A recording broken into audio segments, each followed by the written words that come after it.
In this lecture, we will discuss how to find moment of inertia of solid sphere. How to find moment of inertia of solid sphere.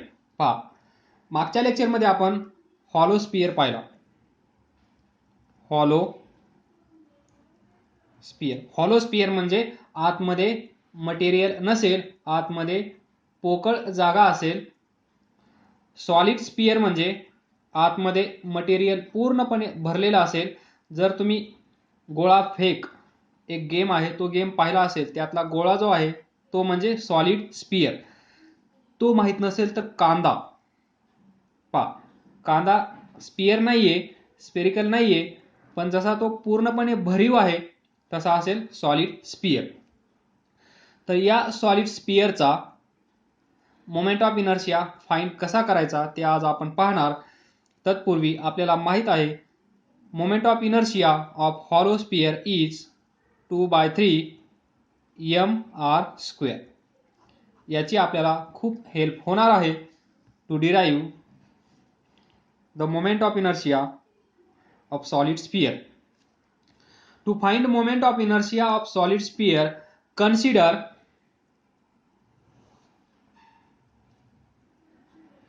this solid sphere. Solid sphere म्हणजे पूर्णपणे भरलेला.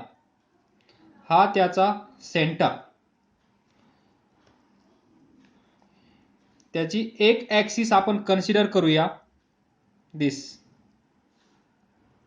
कारण आपण hollow sphere मध्ये पाहिलं moment of inertia about any axis in hollow sphere is moment of inertia about its diameter.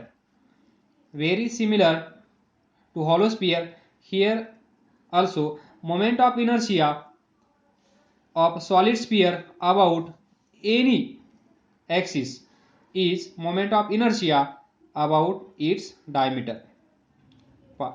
3D आहे. 3D imagine करा, डोळे झाका, सेंटर इमॅजिन करा. सेंटर मधून जाणारी कुठलीही ऍक्सिस सॉलिड स्पियरची कशी असेल, diameter.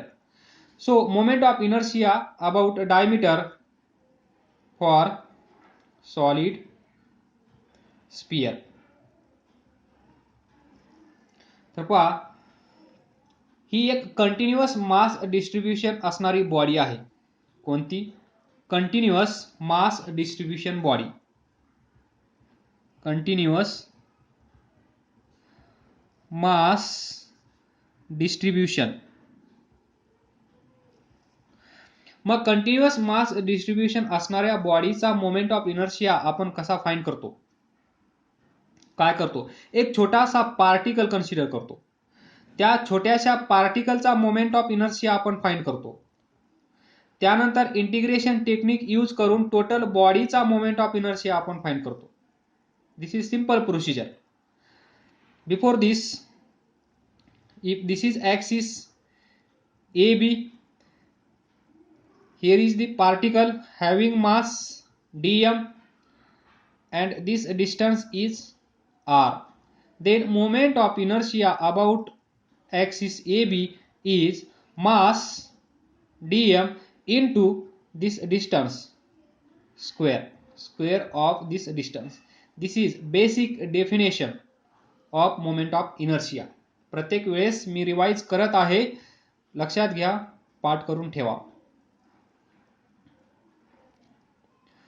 Next, let m be the mass of this solid sphere, r is radius of this solid sphere, then OB center of solid sphere, and this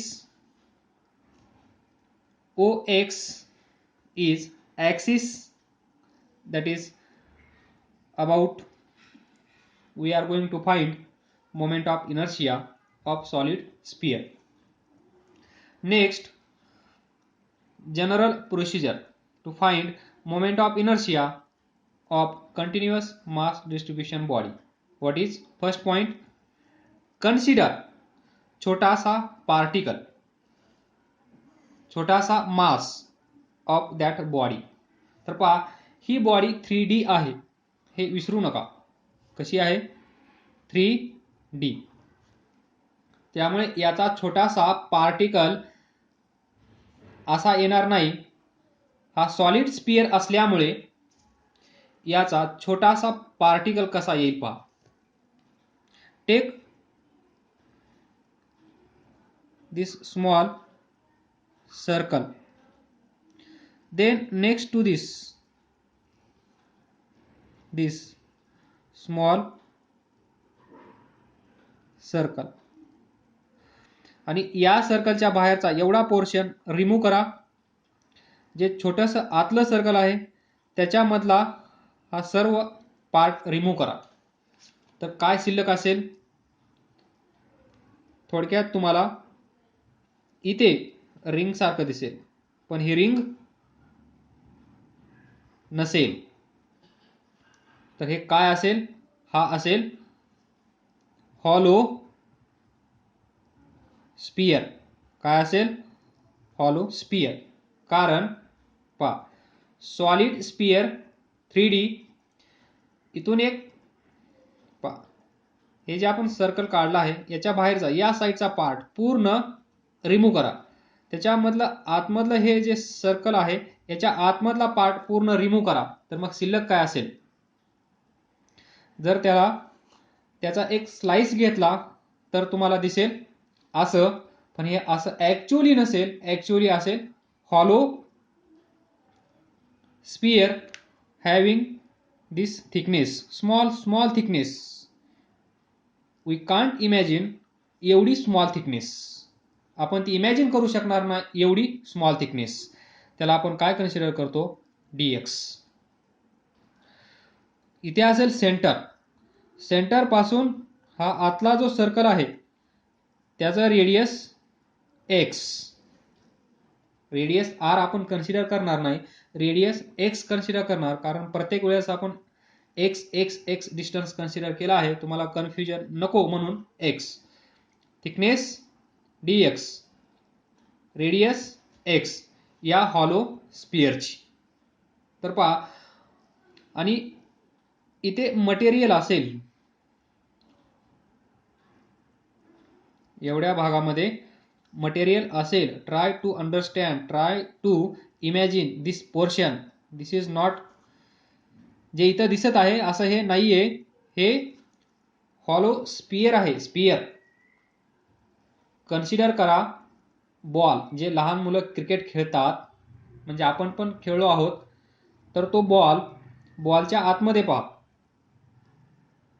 space असतो, material नसतं. जर आपण बॉलचे दोन पार्ट इक्वल केले आणि एक बॉल पाहिला तर तुम्हाला हा पोर्शन दिसेल, त्या बॉलची थिकनेस. हाच एक पार्ट आपण सॉलिड स्पियरचा कन्सिडर केला आहे. मग हा जो पार्ट आहे इथे मटेरियल आहे, याचं मास समजा dm. छोटासा पार्ट, छोटीशी थिकनेस, छोटीशी रेडियस, तर छोटासा मास.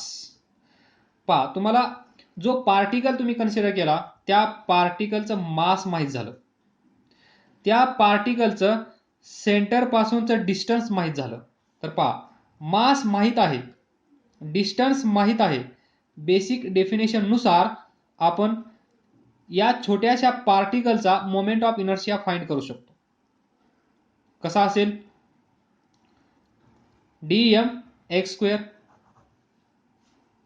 चुकीचा, कारण हा पार्टिकल नाहीये. परत सांगत आहे, हा पार्टिकल नाहीये. हा हॉलो स्पियर आहे, जो आपण सॉलिड स्पियरचा छोटासा पार्टिकल म्हणून कन्सिडर केला आहे. तर इथे तुम्हाला ही डेफिनेशन वापरावी लागेल. कारण हा काय आहे? Question mark. हा आहे हॉलो स्पियर.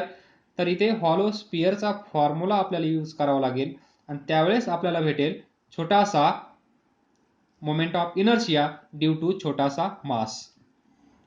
छोटासा मास देईल आपल्याला छोटासा मोमेंट ऑफ इनर्शिया, आणि तो छोटासा मोमेंट ऑफ इनर्शिया असेल moment of inertia of hollow sphere because the part we considered is hollow sphere. Now see 2/3 मास किती आहे याचं dm, रेडियस किती आहे याची x, तो x स्क्वेअर. इथे पहा 2/3 मास ऑफ हॉलो स्पियर, हा जो हॉलो स्पियर आहे याचं मास किती आहे dm, r स्क्वेअर म्हणजे रेडियसचा स्क्वेअर. इथे या हॉलो स्पियरची रेडियस किती आहे x, सो x स्क्वेअर. आपल्याला भेटला छोटासा moment of inertia. Equation number 1. 50% काम झालं आहे. जर आपल्याला हे मास फाइंड करण्यामध्ये यश आलं तर मोमेंट ऑफ इनर्शिया फाइंड करण्यामध्ये यश नक्कीच येईल. So dm is equal to question mark. तर पहा how to find this dm. जेव्हा हा टोटल स्पियर आहे सॉलिड स्पियर त्यावेळेस याचं मास आपण किती घेतलं आहे m. मग याचं व्हॉल्यूम काय असेल, ही 3D आहे, 3D म्हणल्यानंतर तिथे असेल व्हॉल्यूम. तर पहा volume of this solid sphere किती असेल 4/3 पाय r क्यूब. कारण याची रेडियस किती आहे r, आपण कन्सिडर केली आहे. Total mass m, radius r, तर व्हॉल्यूम किती असेल 4/3 pi r cube. Mass of this solid sphere m. तर पहा ज्या वेळेस पहा व्हॉल्यूम इथे असेल मास, तर पहा व्हॉल्यूम किती आहे 4/3 पाय r क्यूब. त्यावेळेस या सॉलिड स्पियरचं मास किती आहे m. म्हणजे एवढ्या व्हॉल्यूमसाठी एवढं मास, तर फॉर युनिट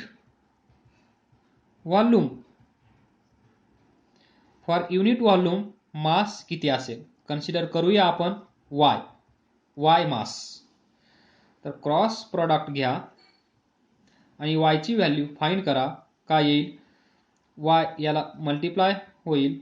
इथे फॉर युनिट म्हणजे 1 m इंटू 1 m, तर y किती येईल हा m. त्यानंतर y ला कोण मल्टिप्लाय करत असेल 4/3 पाय r क्यूब. तर इथून y ची व्हॅल्यू किती येईल पहा 3m डिवायडेड बाय 4 पाय r क्यूब. 3m अपॉन 4 पाय r cube. This is mass for unit volume. म्हणजे यालाच आपण म्हणत असतो मास पर युनिट व्हॉल्यूम. या कन्सेप्टचा यूज करून आपण हा dm फाइंड करणार. तर पहा टू फाइंड dm. नाउ जर आपल्याला हा जो पोर्शन आहे कन्सिडर केलेला याचं व्हॉल्यूम जर भेटलं तर आपलं काम झालं. मग याचं व्हॉल्यूम काय असेल पहा. व्हॉल्यूम कसं फाइंड करतो आपण, volume is equal to area into height. तर पहा हा जो हॉलो स्पियर आहे कन्सिडर केलेला हा 3D आहे. याला जर आपण इथून कट केलं, या हॉलो स्पियरला जर आपण इथून कट केलं तर काय भेटेल पहा आपल्याला. आणि त्याला नंतर स्ट्रेट बनवलं तर हा पोर्शन आपल्याला असा दिसेल हा. आणि याची काहीतरी थिकनेस असेल पहा, याची काहीतरी थिकनेस असेल कारण हा पार्ट 3D आहे. 3D असल्यामुळे हा वरचा एक पोर्शन जो आपल्याला इथे दिसत आहे तो, आणि त्यानंतर याला इथून ब्रेक करून अनफोल्ड केल्यानंतर त्याची थिकनेस पण असेल, ही थिकनेस ती किती कन्सिडर केली आहे आपण, dx, थिकनेस dx. तर मग याचा सरफेस एरिया, स्पियरचा सरफेस एरिया किती असतो पहा, आतला एवढा हा पार्ट, याचा सरफेस एरिया किती असेल या पार्टचा, that is A is equal to here, A is equal to surface area of this किती असेल 4 पाय एक्स स्क्वेअर. 4 पाय आर स्क्वेअर असतो, 4 पाय आर स्क्वेअर, पण इथे आर म्हणजे रेडियस, रेडियस काय घेतली आहे आपण इथे एक्स, तर 4 पाय एक्स स्क्वेअर.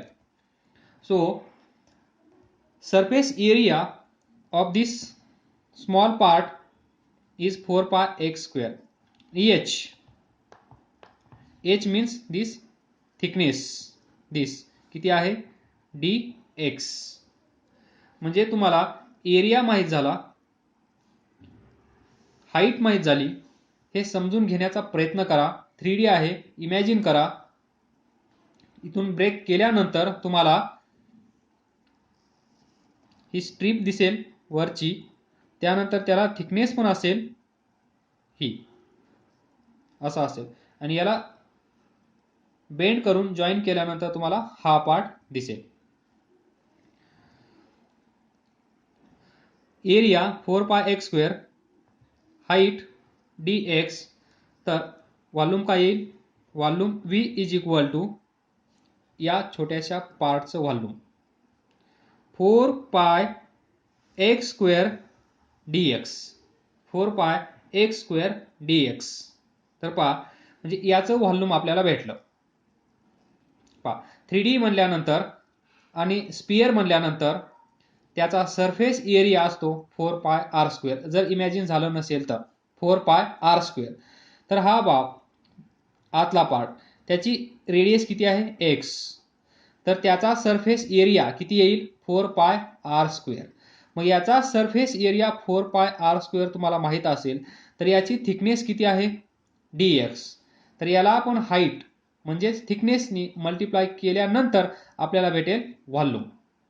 पहा शॉर्टमध्ये 1 मिनिट आपण वेस्ट करूया. हा पार्ट, त्याच्यामधला हा छोटासा पार्ट, याची रेडियस x, याची थिकनेस dx.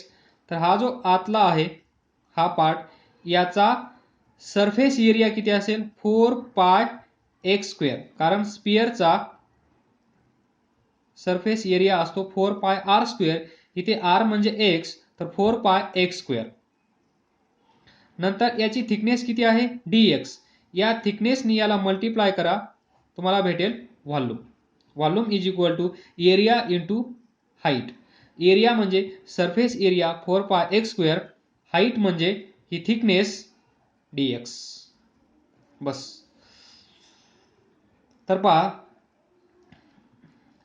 एवढ्या व्हॉल्यूमसाठी एवढं मास, एका युनिट व्हॉल्यूमसाठी एवढं मास, तर एवढ्या व्हॉल्यूमसाठी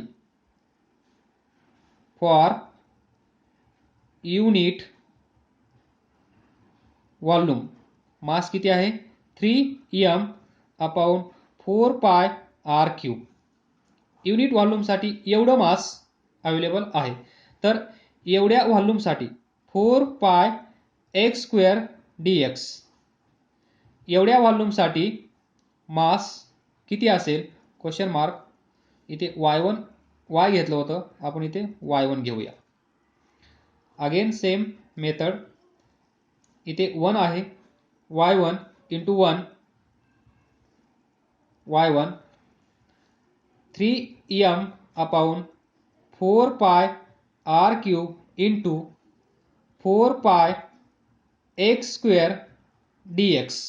तर पहा 4 पाय कॅन्सल, काय भेटेल तुम्हाला y1 3m x square dx divided by r cube. आणि हे काय आहे, हा जो पार्ट आपण कन्सिडर केला आहे त्याचं मास, आणि याचं मास आपण किती कन्सिडर केलं आहे, डीएम. तर इथे काय असेल, इज इक्वल टू डीएम, म्हणजे y1 म्हणजेच डीएम एवढं मास. 3m x square dx upon r cube. तर पहा, छोटासा मोमेंट ऑफ इनर्शिया आपण अगोदरच या हॉलो स्पियरचा फाइंड केला आहे. आपल्याला फक्त प्रॉब्लेम होता या डीएमचा. तो डीएम पण आपण या मेथडने कॅल्क्युलेट केला आहे. आता हा डीएम इथे ठेवायचा. तर पहा,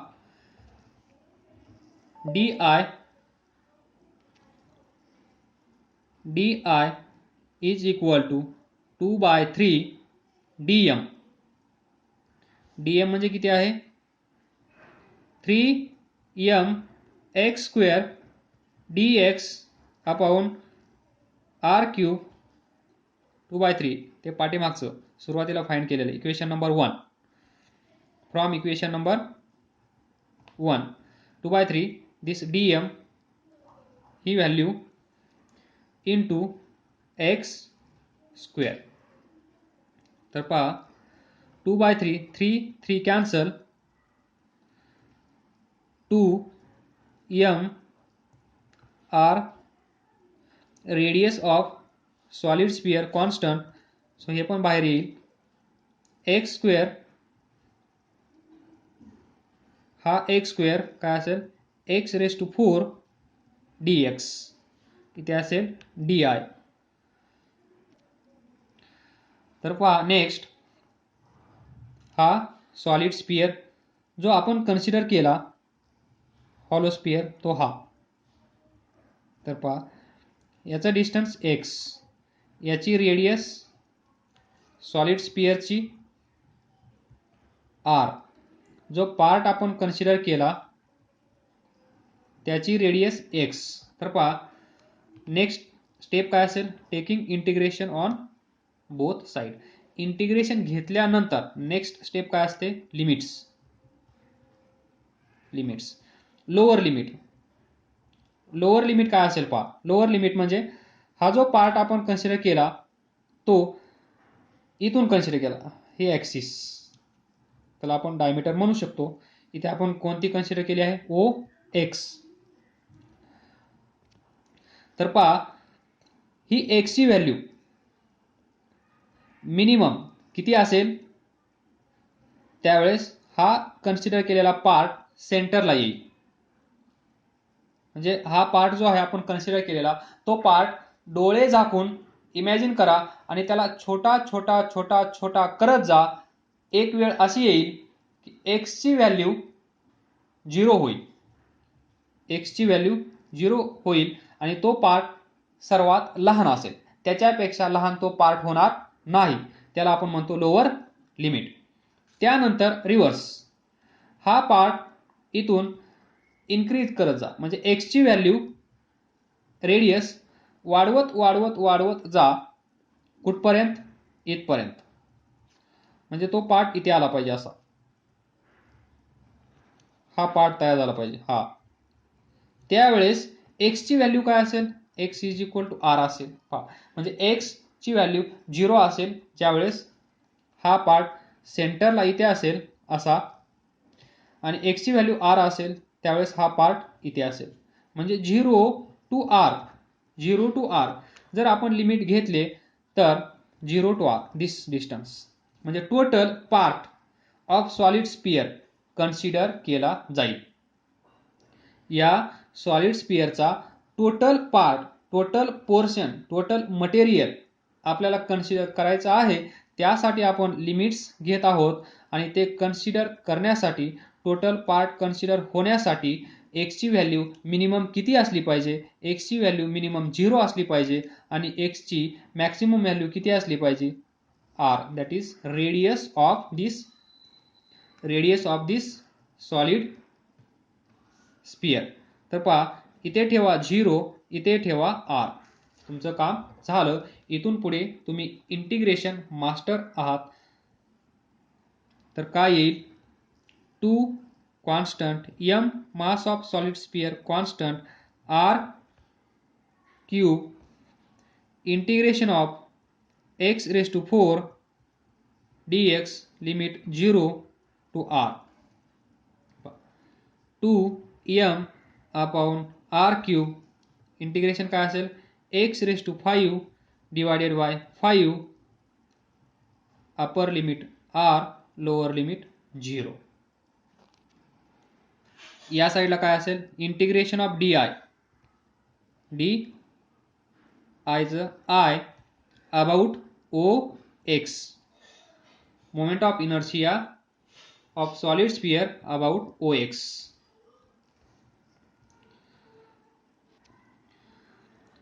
त्यालाच आपण असं लिहू शकतो I डायमीटर. तर पहा 2m अपॉन r क्यूब काय येईल, x च्या जागेवर upper limit r raise to 5 divided by 5 minus 0 is equal to पहा 2m upon r cube into r raise to 5 divided by 5. तर पहा